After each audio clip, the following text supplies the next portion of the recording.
Chili is something that everyone should know how to make. It's quick, easy, and it's pretty cheap. It doesn't take a lot to make chili, just a few canned goods, an onion, garlic, and some ground beef. Ground chicken is a fine alternative, but honestly you could completely skip the meat if you wanted to and be fine. Now we're going to be making the Midwestern style of chili, which has beans in it. Texas chili differs where it's basically a stew made from chilies and beef, but no beans. Don't worry, I'll make Texas style chili another day. We're going to start with a diced white onion, a big one, and finely chopped garlic, probably like 6 or 7 cloves. Also, we're going to need some canned goods. 2 cans of beans, 2 big cans of tomatoes, and a can of diced green chilies. More on these later. For now, let's go ahead and get a couple tablespoons of olive oil in the bottom of our pot, and we'll start browning our ground beef.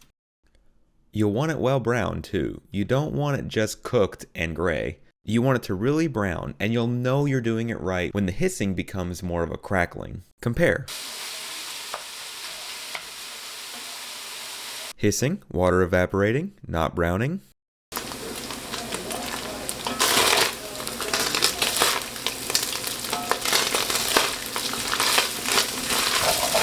Crackling. Now we're frying. This is good. We'll remove this meat and put it into a bowl for later.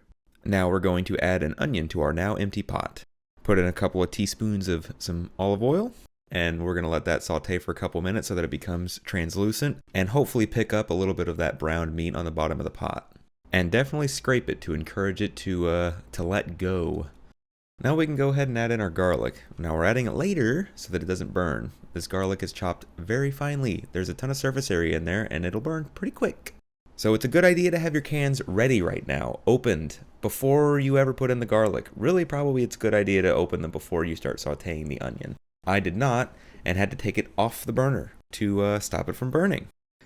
Now, if your cans were open, now would be a good time to go ahead and throw in your ground beef, because we're getting ready to add all of our cans. But first, we're going to add about a teaspoon of chili powder. The pot's full of grease and doesn't have much water, so now's a good time to add a little bit of seasoning. This will fry up in the oil and will become very fragrant. But if you're not careful, it can burn. So be careful and have your cans ready. And if they're not ready, take your pot off the heat.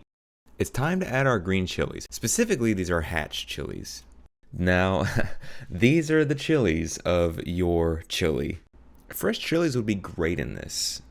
And you could go through the trouble of using some dried chilies. You could rehydrate them, blend them, and put them in, and it would be great. But this is a simple style of chili, and I don't want to overcomplicate it. By the way, these plastic-lined cans usually can't be recycled, depending on where you live, of course, but just be careful about that. Now we're going to add in our beans. Now you can use any beans you want.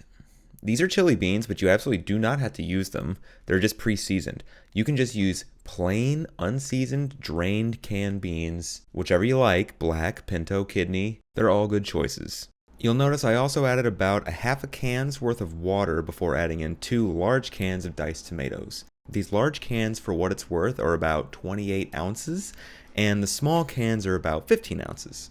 That means I added about a cup of water, 8 ounces. And in case you haven't been looking at the screen, I'm about to add chipotle powder, cumin, and chili powder. Let's start with another teaspoon of chili powder, in addition to the one we added earlier, about 2 teaspoons of cumin, and just a couple of shakes of chipotle powder.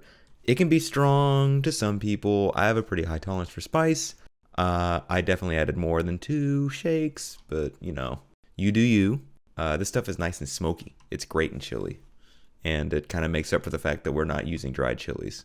Go ahead and season sparingly now. This is going to reduce a lot, and in about an hour's time, it's going to taste a lot different, and the spices and the salt and everything's going to taste a lot more concentrated after it's cooked down a little bit. Oh, that reminds me, add a couple add a couple of pinches of salt. I'm not trying to kill you. Okay, here's the secret ingredient, tomato juice. Surprising to some, expected by others. Here's why this is nice. Tomato flavor, good. Plus, more importantly, it's full of pectin, and that's going to thicken our chili a lot. And we do be wanting that. This is like 1.5 to 2 cups. And now, here's our chili after it's reduced for about an hour on the stove. You want it to simmer on low heat, and you want to stir it about every, once in a while, just to make sure everything's not sticking to the bottom. If it sticks to the bottom, it could burn, yada yada, you know. Anyway, this chili is done. Give it a taste. See if it needs any more salt or pepper or spices or anything, but this is perfect for me, where this is. So I'm calling it done. Now you could serve this with cheese and oyster crackers if you want. Sour cream would also be welcome here. Everything here costs like 20 or 25 bucks, cheese included. The cheese and the meat were the most expensive parts, and they're actually kind of optional, so, you know. This is a cheap meal, and it's good.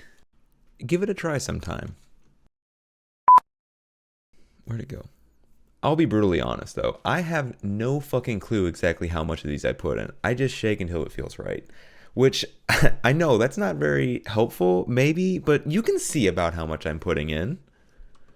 Oh, but you can't see the labels because I have it facing down. Oh, no. No, I have to figure it out. Oh, fuck.